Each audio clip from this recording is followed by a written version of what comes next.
नमस्कार, बहुत स्वागत है आपका। आप देख रहे हैं इंडिया न्यूज। मैं हूं आपके साथ पिंकी धनखड़। खबरों के खास बुलेटिन की शुरुआत करेंगे और इस वक्त की बड़ी खबर सामने आ रही है मुजफ्फरनगर से, जहां पर मुजफ्फरनगर में कावड़ यात्रा से पहले बवाल हुआ है। पंडित जी वैष्णव ढाबे पर हिंदू संगठन ने हंगामा किया। पहचान छिपाकर ढाबा चलाने का आरोप लगाया गया है। कावड़ यात्रा मार्ग पर हिंदू संगठनों ने यह अभियान शुरू किया। कावड़ यात्रा से ठीक पहले स्वामी यशवीर जी महाराज द्वारा कावड़ मार्ग पर चलाए जा रहे पहचान अभियान के दौरान उस समय हंगामा खड़ा हो गया, जब इस पहचान अभियान की एक team Delhi Dehradun national highway 58 कावड़ मार्ग पर स्थित पंडित जी वैष्णव ढाबे पर पहुंची थी, जहां टीम ने जब ढाबे पर काम करने वाले कर्मचारियों से उनके आधार कार्ड मांगे तो कर्मचारियों ने अपने आधार कार्ड नहीं दिखाए, जिस पर डाउट होने पर जब टीम ने ढाबे पर लगे बारकोड को स्कैन किया तो उसमें मालिक का नाम मुस्लिम समुदाय से आया, जिसके बाद आरोप है कि हिंदू संगठन की इस टीम के द्वारा एक होटल कर्मचारियों को जबरन कमरे में ले जाकर उसकी पैंट उतारने की भी कोशिश की गई, जिससे कि उसकी पहचान की जा सके, जिसके चलते होटल पर हंगामा खड़ा हो गया। इस हंगामे की सूचना पर पुलिस अभी मौके पर पहुंची और बामुश्किल मामले को शांत कराया गया। दरअसल आपको बता दें कि स्वामी यशवीर जी महाराज ने कावड़ मार्ग पर 5000 लोगों की अपनी टीम लगाई है, जो कावड़ मार्ग पर पड़ने वाले होटल, ढाबे, रेस्टोरेंट और दुकानों पर जाकर ये पहचान करेगी कि उस जगह पर काम करने वाले कर्मचारी और उसका मालिक कौन है। साथ ही ये टीम यह भी देखेगी कि हिंदू देवी देवताओं के नाम पर कोई दूसरे समुदाय के व्यक्ति अपना होटल, दुकान, ढाबे तो नहीं चला रहे हैं। और ऐसे में इस अभियान के तहत, जो इस अभियान का मकसद था, उसी के तहत यहाँ पर एक ढाबा पाया गया जिसका नाम जो है वैष्णो ढाबा था, और इसी के साथ पंडित जी वैष्णो ढाबा इसका नाम था। इसमें पाया गया कि हिंदू समुदाय की जगह इस ढाबे को मुस्लिम समुदाय के लोग चला रहे हैं और आधार कार्ड या फिर ID कार्ड मांगे गए तो उसके लिए यहाँ पर इनकार कर दिया गया देने से।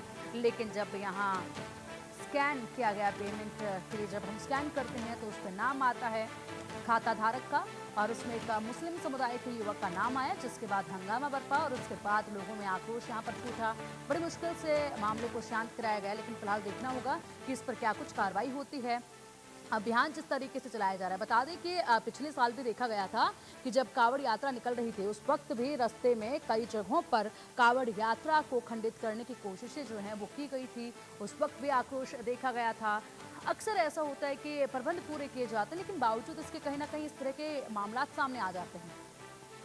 और चलिए अब इसी पर अधिक जानकारी के लिए हमारे सहयोगी धर्मेंद्र का रुख करेंगे। धर्मेंद्र, इस वक्त जो खबर सामने आ रही है, ये वाकई में हर साल कावड़ यात्रा के दौरान भी इस तरह के मामला देखने को मिलते हैं, लेकिन इस बार ये अभियान एक चलाया गया।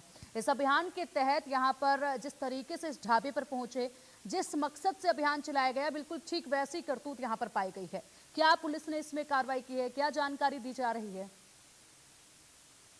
बिल्कुल, देखिए अभियान पिछले साल से अभियान चला गया था। यशवीर महाराज है, यशवीर महाराज आश्रम बगरा के संचालक है।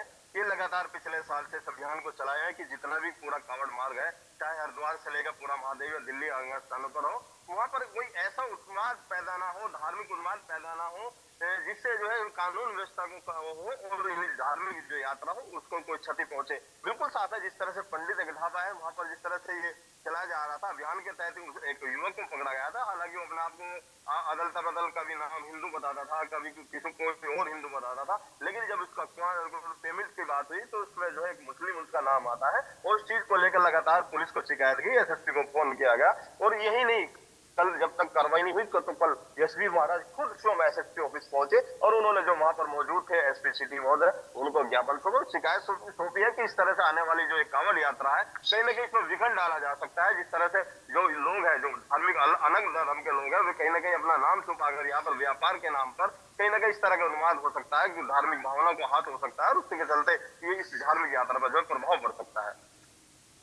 बिल्कुल। और फिलहाल माहौल कैसा है? क्या इसमें कुछ कहा जा रहा है? क्योंकि देखिए, लगातार सरकारों की तरफ से भी जो है पहले ऐसी कवायद देखी गई है कि ये सुनिश्चित किया जाए। लगातार उत्तर प्रदेश में ऐसे मामला पहले भी देखे गए हैं, और कावड़ यात्रा जब शुरू होती है तो ये पिछले कुछ सालों से देखा जा रहा है कि उसको खंडित करने की कोशिश रहती है। ऐसे में यहाँ पर जिस युवक ने एक गलत नाम के साथ, या तो ऐसा हो सकता है कि ये नाम, जिस नाम से ये ढाबा चलाया जा रहा था, इसका मालिक पहले कोई और रहा हो, उसके बाद उससे खरीदा गया हो, इसको संचालित अब कोई कर रहा हो, ऐसा कुछ भी हो सकता है। तो इससे पूछा गया क्या, जो मालिक इसका बताया जा रहा है उससे इसके बारे में पूछा गया क्या कि क्या मकसद था इसके पीछे?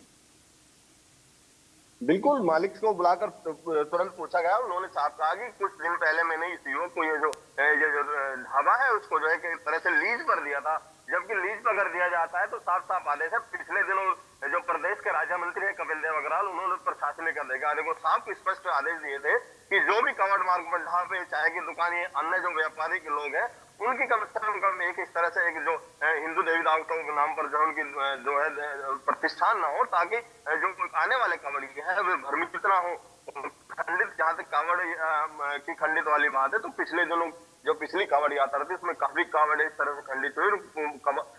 जो कावड़ी है तो उन्होंने जमकर बवाल किया है, कानून को अपने हाथ में लेकर आक्रोशित होकर तोड़ की और कई लोगों को घायल भी किया। इसी चीज के चलते ये यशवीर महाराज ने इस चीज का बीड़ा उठाया। केंद्र जो यहाँ जो मंत्री है कपिल देव अग्रवाल, उन्होंने भी अधिकारियों को स्पष्ट आदेश दिए है कि इस तरह का जो कावड़ मार्ग पर जो लोग हैं उनको कम से कम उनकी पहचान ऐसे ना हो कि अनजान हो, और वो पहचान कम से कम उनकी दुकान प्रतिष्ठान पर नजर आनी चाहिए, चाहे वो उनकी नेम प्लेट ही लगाई गई हो या अन्य जो दुकान के बोर्ड होते हैं उनको लगाया गया हो, वो देवी देवताओं के नाम पर हो ना हो, और जो नाम एक्चुअल में इनके यहाँ रजिस्टर है इनकम सेल टैक्स विभाग में या उसमें जीएसटी में वो दर्शाया जाए, क्योंकि दुकान पर यही नहीं होता, दुकान पर अन्य जो स्टाफ होता है, हालांकि अगर हिंदू का किसी का प्रस्ताव हो सकता है कोई मुस्लिम उसकी दुकान पर जो काम करता हो, उस चीज का भी ध्यान रखने के लिए कहा कि उसकी भी नेम प्लेट हो। इन दिनों खासकर इन दिनों यात्रा के दिनों उन लोगों को यात्रा मार्ग से दूर रखा जाए ताकि कोई भी कानून व्यवस्था खराब ना हो।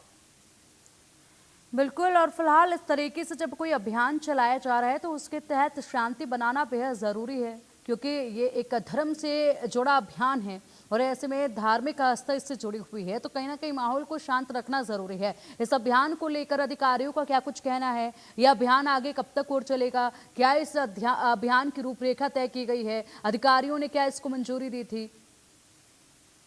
बिल्कुल, लेकिन मैं बताना चाहूंगा अभी पिछले 2 दिन पहले ही टोटल जितने मुजफ्फरनगर, सहारनपुर, मेरठ, हरिद्वार या अन्य जो हरिद्वार जिले में पड़ने वाले जितने समस्त अधिकारी हैं उनकी एक मीटिंग अभी हरिद्वार में जो है आउट की गई, तो उसमें साफ स्पष्ट निर्देश दिया गया है कि किसी भी कानून व्यवस्था खराब ना हो, चाहे वो डीजे को लेकर उसकी लंबाई चौड़ाई को लेकर या रास्ते में जो इस तरह के अनुष्ठान है लगातार उनकी निगरानी बनाई जाए और इन लोगों को एक लिस्ट बनाई जाए, जो भी दुकानदार है जिस थाना क्षेत्र में आते हो, जिस अधिकारी के अंदर में आते हो, उनकी एक लिस्ट कम से कम सरकार के लोगों के पास हो, कर्मचारियों के लगभग, क्योंकि सरकार की स्पष्ट मानसिकता है उत्तर भारत की सबसे बड़ी ये कावड़ यात्रा और ये सैकड़ों किलोमीटर में होकर जाती है। हरिद्वार से लेकर राजस्थान जाती है, हरिद्वार से लेकर हरियाणा जाती है, पंजाब जाती है, और मुख्य केंद्र जो मुजफ्फरनगर एक क्षेत्र है वहां से होकर ये गुजरते हैं। मुजफ्फरनगर में विशेष हिदायत दी गई है। बिल्कुल, फिलहाल आप इस पूरे मामले पर नजर बनाए रखिएगा धर्मेंद्र, जानकारी आपसे हम लेते रहेंगे। अभी के लिए बहुत शुक्रिया आपका इन तमाम बड़े अपडेट्स के लिए। और चलिए अब सुनिए हिंदू संगठन कार्यकर्ता सुमित बजरंगी का इस मामले को लेकर क्या कुछ कहना है। मामला ये है, जो यशवीर महाराज जी है हमारे, उनके नेतृत्व में एक अभियान चल रहा है, थूक मुक्त जिहाद जो है उससे आज़ाद भारत के नाम से उन्होंने अभियान चलाया, जो कावड़ दौरान हर साल चलता है, प्रतिवर्ष की बात इस वर्ष भी चला है। तो उसी उपलक्ष्य में हमने अनेक होटलों पे घूमते हुए ये पहचान ली, सबसे आधार कार्ड लेते हुए कि जिसके नाम से होटल चल रहा है वो उसका मालिक स्वेच्छा से है या नहीं, या मालिक कोई और है। जब हम पंडित ढाबे पर यहाँ पर आते हैं तो हम देखते हैं स्कैनर वगैरह जो भी चल रहे हैं वो मुस्लिम के नाम से चल रहे हैं, इसका संचालक मुस्लिम है, लेकिन नाम आप बड़े बड़े अक्षरों में देख सकते हैं, पंडित जी वैष्णो भोजनालय के नाम से इन्होंने यहाँ पे ढाबा लगाया हुआ है। हम शासन प्रशासन से ये अनुरोध करते हैं, ये एस्टीमेट इस होटल वाले को देके जा रहे हैं 24 घंटे के अंदर ये होटल चलाए, कोई आपत्ति नहीं, लेकिन अपने मुस्लिम नाम से चलाए। यदि इन्होंने हिंदू नाम से ये होटल चलाया पंडित जी के नाम से तो बिल्कुल स्वीकार नहीं होगा। और कल 10 बजे के बाद में यशवीर महाराज जी स्वयं यहाँ धरने पर